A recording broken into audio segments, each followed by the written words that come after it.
Dia buka, kemudian dia potong-potong tuh si jeroannya itu ada hati, jantung, usus, apalah semuanya, dan dia buang di sepanjang jalan. Gila enggak? Gila jer, gila ini. Assalamualaikum warahmatullahi wabarakatuh. Balik lagi dengan saya Aditya Rahman di channel Profesor Kampung. Oke, terima kasih sebelumnya kepada Blader semua yang sudah mengklik video ini, dan juga terima kasih kepada Blader semua yang sudah meng-subscribe channel ini. Semoga amal baiknya diberi balasan yang terbaik Allah Subhanahu wa taala. Oke, Blader semua. Kali ini kita akan bahas masih seputar tentang psikopat. Jadi pembahasan kali ini adalah ada seorang pria berasal dari Amerika yang terjadi pada awal 1970-an, yaitu di mana dia membunuh 13 orang dengan cara keji dan dengan alasan konyol. Jadi alasannya itu dia membunuh orang karena dia percaya dengan cara membunuh bisa mencegah dari gempa bumi. Siapakah dia? Dia adalah Herbert William Mullin. His behavior became increasingly disturbing, and Mullen's parents looked into getting him institutionalized. But at the time, California's mental Herbert William Mullin, dia lahir pada tahun 1947 di Salinas, California. Tapi dia dibesarkan di kota Santa Cruz.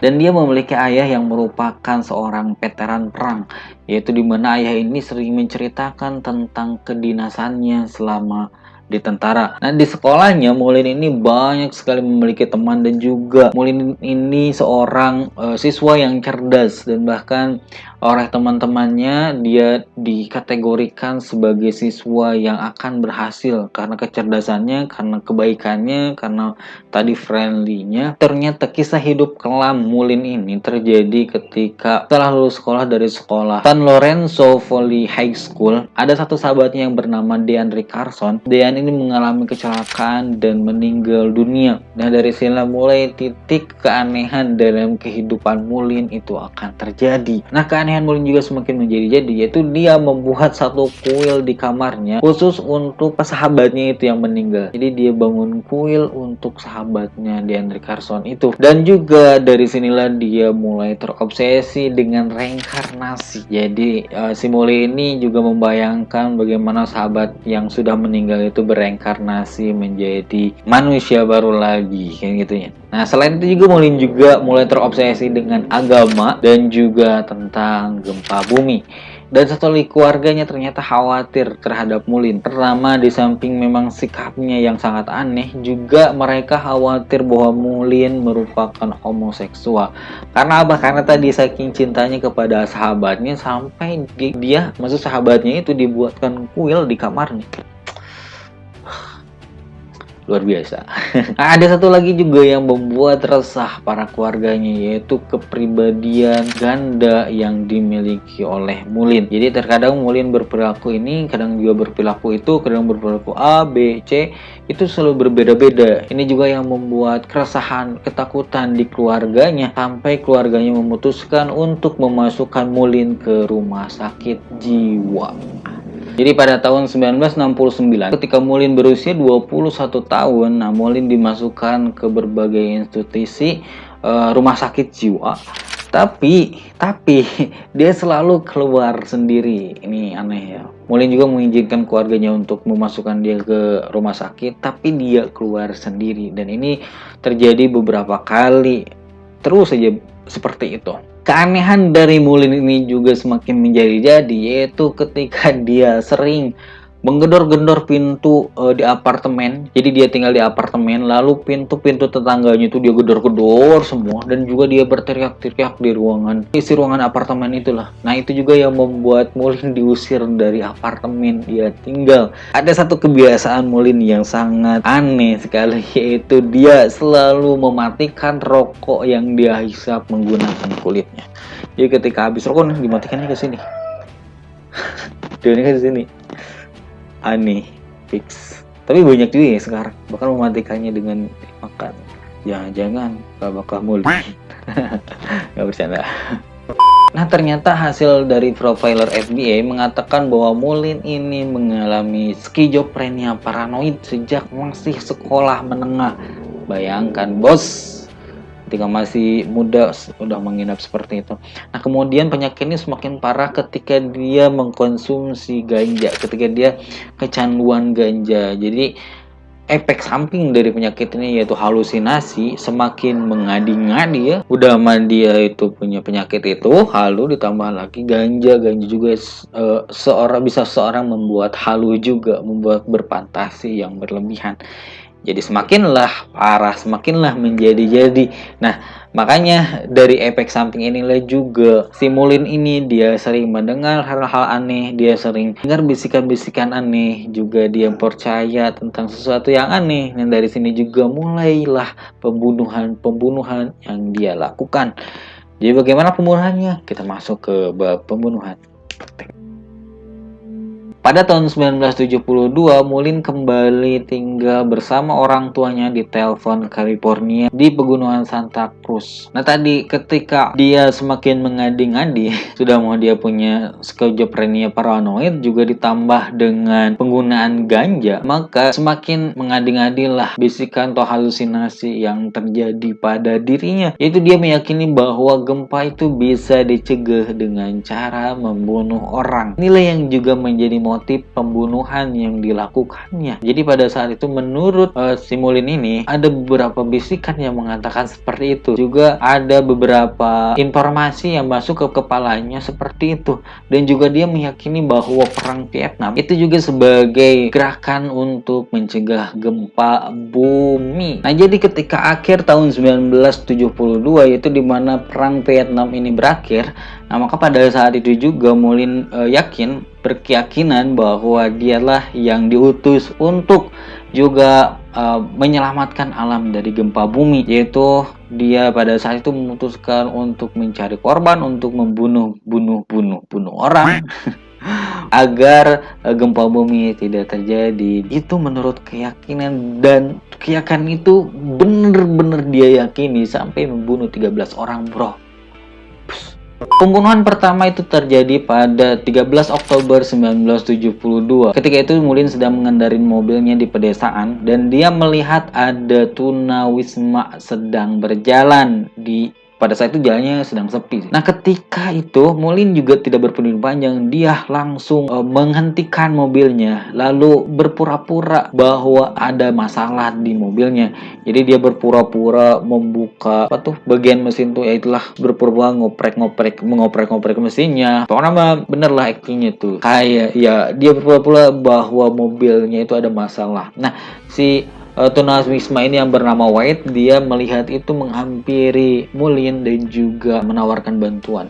Dan ketika si White ini melihat mesin mobil dari Mulin, Mulin ini mengambil tongkat baseball lalu memukul White sampai meninggal. Tidak tahu diri pisan, parah. Nah, ternyata Mulin itu meyakini bahwa pada saat itu White adalah Yunus dalam Alkitab, yaitu ada bisikan yang membisiki Mulin ketika mengendarai itu dan ketika melihat White sebagai tunawisma yang berjalan di jalan sepi. Itu bisikannya seperti ini: angkat aku dan lempar aku ke kapal, bunuh aku agar orang lain diselamatkan. Itu bisikan yang terdengar oleh Mulin ketika melihat White yang sedang berjalan di tempat sepi itu. Nah, korban berikutnya itu terjadi pada tanggal 24 Oktober tahun 1972, yaitu seorang mahasiswa yang bernama Mary Guilfoyle. Dia berusia 24 tahun. Dia seorang mahasiswa dari Cabrillo College dan pada saat itu dia sedang terlambat untuk melakukan wawancara. Nah, pada saat itu juga karena agar keburu wawancara, dia menumpang menggunakan mobil Mulin. Pada saat itu mulailah Mulin beraksi dengan menikam dada dari Mary ini. Dan menikam dadanya, juga menikam bagian punggungnya, sampai meninggal. Dan yang lebih parahnya lagi, si Mulin ini lalu membedah tubuh si Mary ini, membedah lalu memotong-motong jeroannya, organ-organnya, dan dia buang di sepanjang jalan lereng bukit yang dia lewati. Jadi organ-organ si Mary ini dia keluarkan jeroan itu dan dia buang di sepanjang jalan. Ya, dia buang di sepanjang jalan. Dia buka, saya ulangi ya, dia buka, kemudian dia potong-potong tuh si jeroannya itu ada hati, jantung, usus, apalah semuanya, dan dia buang di sepanjang jalan. Gila enggak? Gila jer, gila ini. Wah.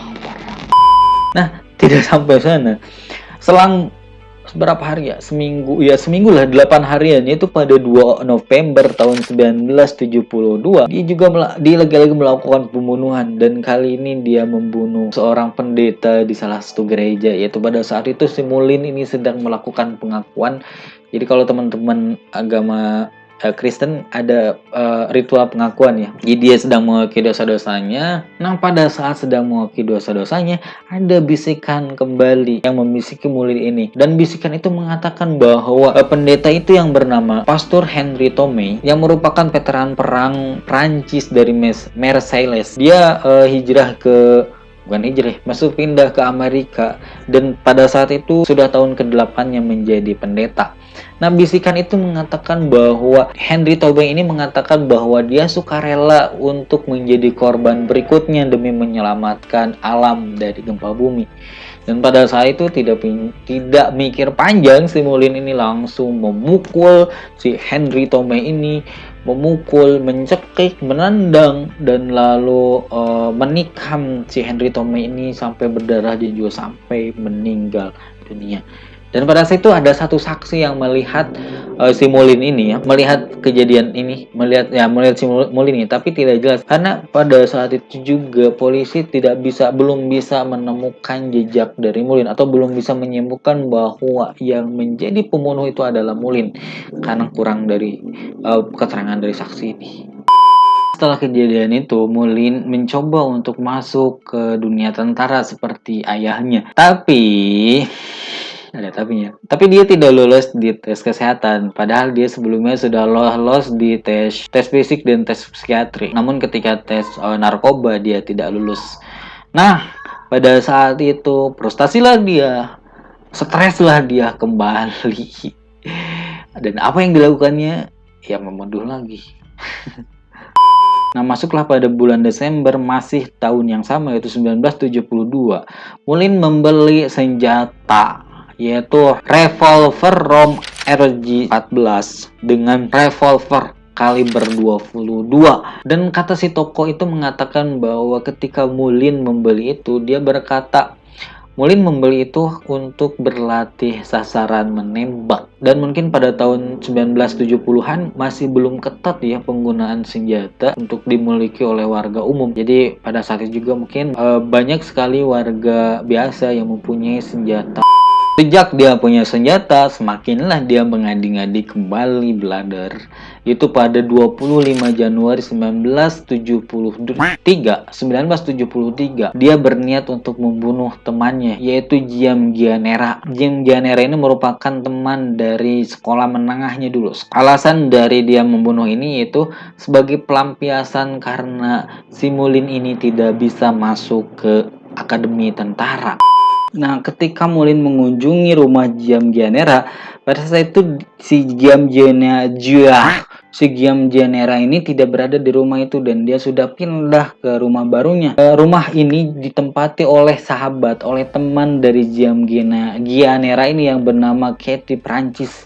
Tentunya si Mullin tidak kenal ya, karena ini temannya dari Jiam Gianera. Si Mullin ini lalu mintalah alamat ke si siapa Katie Prancis ini, ya bro, mintalah alamat si Jiam Gianera di mana, kira-kira seperti itu mungkin ya bertanyanya. Nah, ketika si Katie Prancis ini memberikan alamat baru kepada Mullin, anehnya Mullin malah menembak Katie Prancis ini, yang bahkan Mullin nggak tahu siapa Katie Prancis ini ya, baru kenal kan pada saat itu. Dan bukan hanya itu, Mullin juga menembak 2 orang anak dari Katie Prancis ini sampai meninggal. Jadi pada saat itu Katie Prancis dan 2 orang anaknya meninggal. Lalu pergilah si Mullin ini menuju alamat yang sudah diberikan oleh Katie Prancis ini, dan juga meninggalkan para jasad Katie Prancis ini. Nah, ketika sudah sampai di alamat yang dimaksud, tidak bertele-tele, tidak berlama-lama, langsung dia melaksanakan niatnya untuk membunuh Jiam Gianera di rumahnya. Jadi pada saat itu di rumah yang ditempati oleh Jiam Gianera juga ada istri dari Jiam Gianera,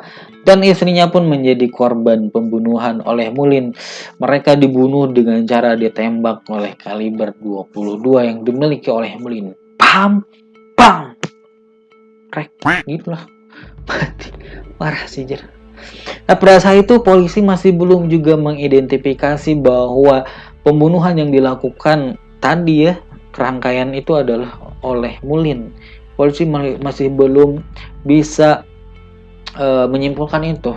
Dan mungkin itu juga salah satu kecerdasan dari Mullin, yaitu bagaimana dia membunuh Katie Prancis juga untuk menghilangkan saksi, untuk menghilangkan saksi bahwa si Jam Generia dicari oleh Mullin. Jadi dia bunuh Katie Prancis ini. Dan ternyata polisi juga tidak bisa menyimpulkan Mullin yang membunuh Katie Prancis karena suami dari Katie Prancis ini merupakan gembong narkoba. Jadi polisi menyimpulkan bahwa Mullin dibunuh oleh rival dari geng suaminya. Seperti itulah drama pada saat itu. Sekitar sebulan setelah kejadian itu, pada tanggal 10 Februari 1973, Mullin berada di sekitar Henry Cowell Redwood State Park. Dimana pada saat itu di sana dia bertemu 4 remaja yang sedang berkemah ya. Nah, pada saat itu si Mullin ini dia berpura-pura menjadi penjaga area tersebut dan dia menegur keempat remaja itu untuk pergi dari lingkungan tersebut agar tidak berkemah di sana. Karena menurut Mullin mengatakan bahwa jangan bercamping di sini, jangan ada di sini itu. Karena bisa merusak alam, itu yang dikatakan oleh Mullin. Nah, tapi keempat remaja ini menolak untuk mengindahkan apa yang dikatakan oleh Mullin. Jadi pada saat itu Mullin tidak berpikir panjang, dia langsung membunuh keempat orang itu dengan tembakannya. Bam bam bam bam. Matilah semua. Pembunuhan terakhir yaitu terjadi pada 13 Februari 1973. Jadi hanya selang 3 hari, bro. Hanya selang 3 hari, si Mullin ini membunuh lagi. Gila sih. Jadi pada saat itu Mullin sedang mengendari mobilnya di sisi barat Santa Cruz. Pada saat itu dia melihat seorang pensiunan nelayan sedang menyiangi rumput halaman depan rumahnya. Kita melihat itu Mullin langsung berbalik arah dan juga dia langsung turun dari mobilnya dan dia meletakkan senapannya di kap mesin. Jadi posisinya itu seperti akan mengeceng lah, seorang sniper jadi seperti ini. Nanti fotonya mungkin ada ya. Nah, seperti ini. Nah, posisinya seperti itulah kira-kira ya. Nah, pada saat itu dia membidik seorang pensiunan nelayan ini dan bam mengenai seorang nelayan tersebut dan seorang nelayan tersebut meninggal seketika di tempat. Aksi yang dilakukan oleh Mullin ini dia lakukan di siang bolong dan juga banyak orang yang melihat. Jadi banyak tetangga-tetangga juga yang menyaksikan peristiwa itu. Nah, pada saat itu langsung ada yang melapor kepada kepolisian dan juga melaporkan plat nomor dari Mullin ini. Polisi langsung bergerak cepat dan Mullin ditangkap hanya beberapa kilometer dari jarak dia membunuh. Pada saat itu berakhirlah kisah pembunuhan dari Mullin. Oke, jadi sampai situ saja dulu pembahasan kita kali ini. Bagi teman-teman yang suka videonya, jangan lupa like, subscribe, komen, dan share video ini ke teman-teman yang lain. Kita ketemu di next pembahasan. Assalamualaikum warahmatullahi wabarakatuh.